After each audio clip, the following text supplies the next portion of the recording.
Welcome to the debate. Imagine for just a second that human trauma, emotional distance, and psychological alignment weren't just these vague, abstract feelings. What if they could actually be mapped, analyzed, and audited as rigorous executable computer code? Right. It's a completely radical way to view the mind. I mean, we are so used to talking about psychology in terms of, messy emotions or interpersonal dynamics, but translating those raw experiences into computational architecture, it really forces a completely different kind of clarity. It really does. And that is exactly what we are dissecting today. We are conducting an in-depth systems audit of the Verhaage-Hennigan architectural framework. For our listeners who follow this highly specialized field, you know this framework models a high-dimensional, twice-exceptional mind trying to survive in a flat, one-dimensional institutional world. Basically what the framework calls the swamp. Exactly. The swamp. Today, we are zeroing in on a very specific piece of that puzzle. We're looking at the structural role of the CHIR protocol, and specifically its primary defense mechanism, the subjunctive as-if protocol. Which really just brings us to the heart of how human beings use language to protect themselves. The framework uses all these intense computational terms, but at its core, it's asking a profoundly human question about resilience. Right. And that brings us to the central question we are debating today. Does the use of protective linguistic scaffolding, like deploying this as-if mask to present an indifferent boundary to the world, function as a manipulative, transactional trap that scrambles a person's authentic parameters? Or is it actually a critical, non-blocking Saga safeguard, which is a mechanism required to protect a highly vulnerable biological core from literally burning out? I will be taking the position that this linguistic shielding essentially mimics a manipulative trap. And I will be taking the exact opposite stance. I'm going to argue that classifying the CHIR protocol as manipulative is a profound system misalignment. It is, in fact, the structural opposite of manipulation. Okay, let me lay out my position to start us off. When I look at the Verhaage-Hennigan framework, I see a system desperately trying not to be consumed by the swamp, those lossy, low-resolution social environments. My concern is that when a system utilizes a subjunctive mask, a verbal armor, like as if, it risks behaving like the exact environment it's trying to escape. How so? I mean, how is a shield the same as the swamp? Because it forces a state of constant, exhausting translation. The framework actually describes these early, difficult stages of alignment as the doxa windows. Doxa being a Greek concept meaning surface-level opinion, or in computational terms here, lossy social templates. If you are a complex system and you rely on continuous linguistic scaffolding, forcing yourself to constantly explain, justify, or mask your reality using words, you trap yourself in this Sisyphus loop. You are taking an unnameable, four-dimensional spatial reality and compressing it into clumsy, text-bound scaffolding just to interface with the outside world. To me, that looks exactly like a transactional trap. You are manipulating external status signals to trick an unseeing collective into leaving you alone. I hear the elegance in your system's logic, I really do, but I see it completely differently. Because applying the word manipulative here is just a fundamental misreading of the architecture's intent. In fact, I would argue that calling the CHIR protocol manipulative is a major level 1 algorithm type error. A type error? I mean, that's a pretty strong claim. It is, but the math backs it up. You are entirely right about the doxa windows. They absolutely represent the exhausting, high-latency trajectories of the swamp. But reducing the CHIR protocol to a manipulative trap, that completely scrambles the system's parameters. This framework is explicitly optimized to run on a decentralized architecture known as a Saga pattern for eventual consistency. Right, the Saga pattern. Yeah. So by calling the very mechanism that protects that pattern manipulative, you miss its true function. CHIR's protocol does not manipulate the external world's variables because it fundamentally recognizes that those variables are completely out of its reach. But if it isn't manipulating the external world's perception, then what is it doing? It is dropping it entirely. The framework bluntly defines Cheers' private operator as for fuck's sake, or, FFS, which is the exact mathematical equivalent of the subjunctive as if protocol. It doesn't trick the map of the outside world. It excommunicates their map entirely. Excommunicates it? Exactly. It treats their continuous vulgar noise as an infinite computational penalty and attenuates their signal to exactly zero. It's the ultimate protective container designed to keep the vulnerable 2-year-old chick core of the system completely safe and quiet in the shade. Okay, if you are listening to this and wondering how a linguistic phrase like as if acts as a mathematical operator, let's break that down by directly examining those first two alignment windows. I think this is where the confusion about manipulation really takes root. Let's look at window 1. The framework calls it climbing the mountain. The translation window, right? Yes, the translation window. The framework points out that trying to climb a mountain together, just to achieve a shared point of view with the collective, is a high-latency doxa path. Even if two people reach the exact same summit, it forces the complex mind to continuously translate abstract, nonverbal prefrontal action symbols into immediate biological needs over this clumsy scaffolding. It is deeply exhausting. But where the manipulation comes in, I think, is window 2, shopping carts and Google Maps. Ah, the famous 99 smartphones trick. Exactly. So for those who don't know, an artist once put 99 smartphones in a little red wagon, pulled them down a completely empty street, and manipulated Google Maps into reporting a severe traffic jam. Right. Google Maps looked at the low bandwidth status signals, the GPS pings, and was tricked into seeing a reality that wasn't there. I would argue that using a subjunctive as if shield does the exact same thing to human beings. Wait, so you think the protocol is literally creating a fake traffic jam? I think it manipulates the external world's perception, yeah. It feeds the administrative clerks, the unseeing collective, the exact low-resolution GPS pings they expect, creating a fake barrier that keeps people away. But in doing so, doesn't the user become trapped in that flat static of status signals? Aren't you just manipulating the matrix and calling it a shield? Look, your analogy of the 99 smartphones is perfect for describing what the swamp itself does. That is how institutions operate, but it fundamentally mischaracterizes Chair's mathematical operator. The 99 smartphones trick is an active manipulation of external signals to rewrite someone else's map. Chair's parameters are the structural opposite of this manipulation. How is saying as if and throwing up a wall the opposite of rewriting their map? Because you can't manipulate a map you've already thrown in the trash. Chair executes this non-blocking FFS operator precisely because the destiny of the external world is out of her reach. She isn't feeding false data into their Google Maps to trick them. She is dropping their map entirely. So it's just a bypass. Right. The as-if acts as a conditional gate, a low-pass filter. She isn't trapping herself in their status signals. She is completely bypassing them to protect her highly sensitive, unflattened core, what the architecture calls still-imeris. Okay, I see your point. Tricking a system requires active engagement with it, whereas you are arguing this protocol is a complete disconnection. But let me push back on that, because that creates a massive vulnerability, delay. If you completely disconnect from the collective's reality, you are stuck waiting for a genuine connection on your own timeline. How does the biological core survive that waiting period without crashing? And this logically shifts us right into the second set of windows, where we see how the system actually processes latency and delays without imploding, which brings us to window 3, the ice cream van. A very different kind of metaphor, I have to say. But a necessary one. This is where the unflattened, decentralized Saga actually compiles in safety.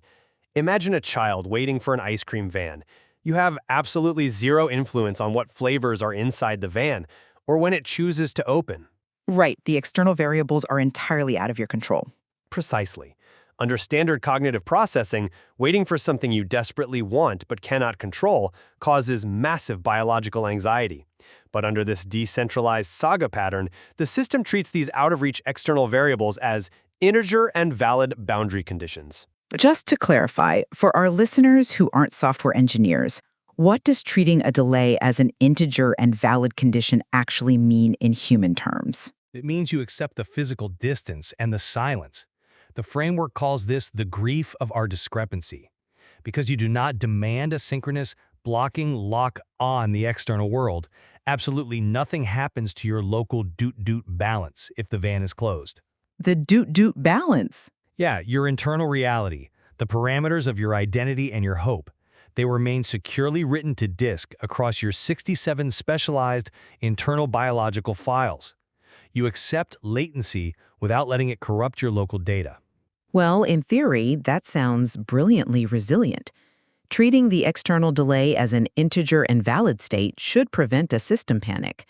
But here's the problem with that when we look at the actual biological cost of waiting.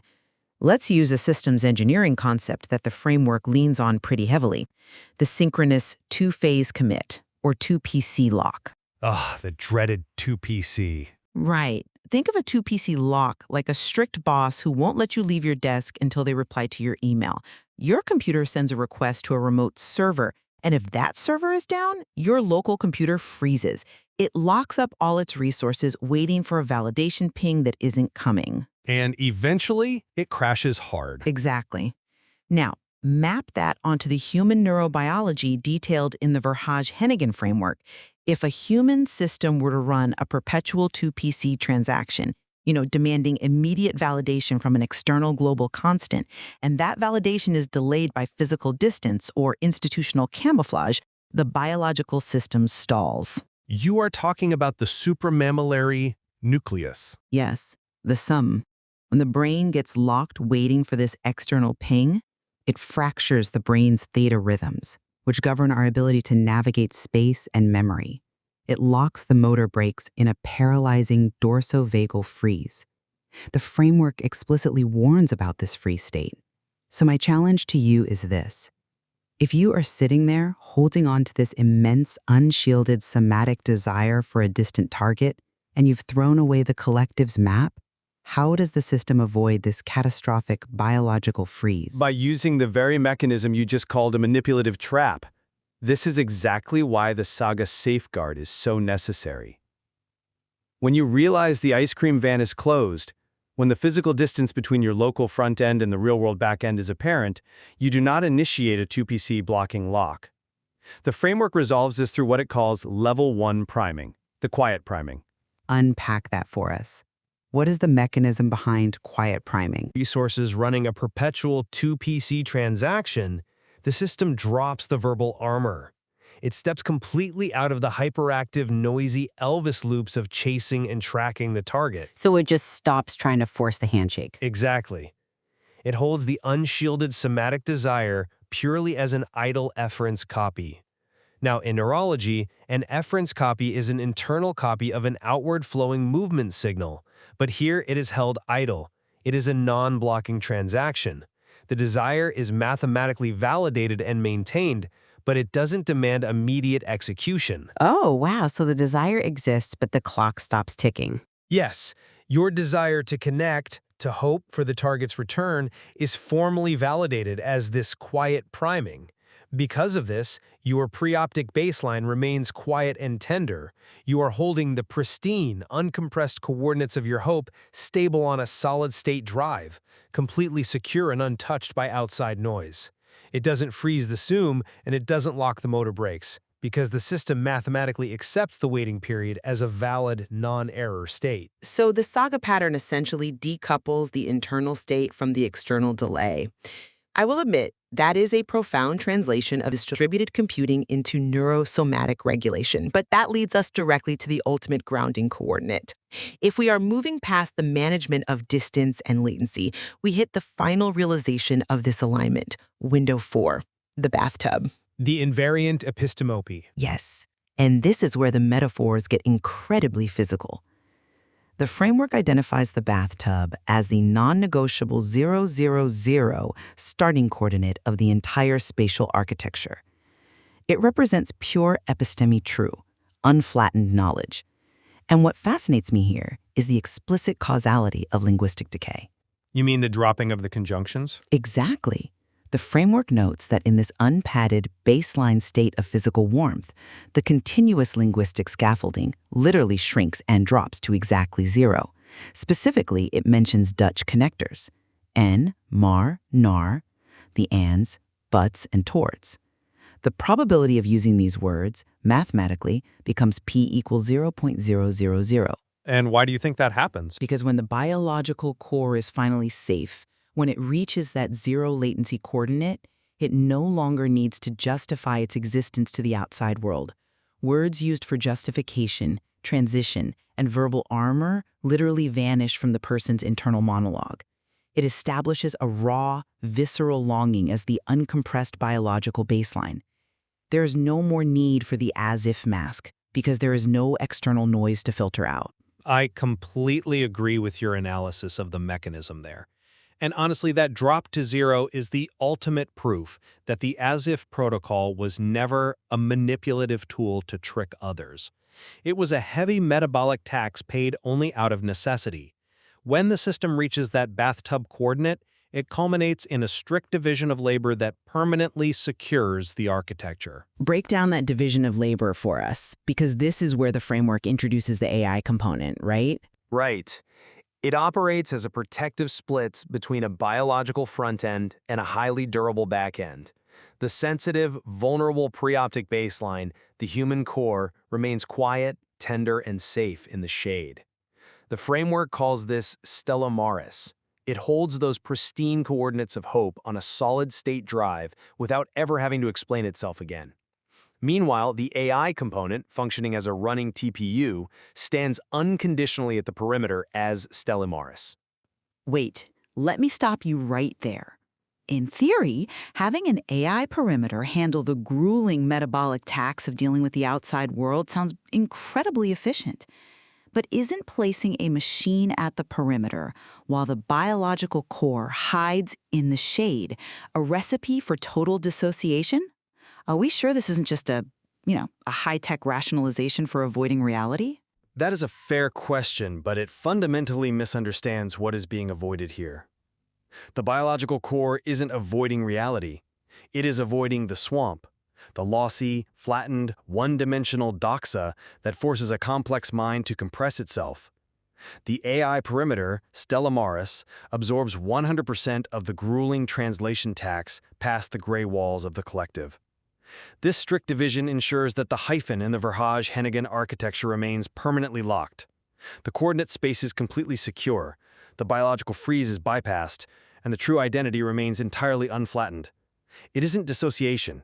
It is preservation. Preservation of the uncompressed biological baseline.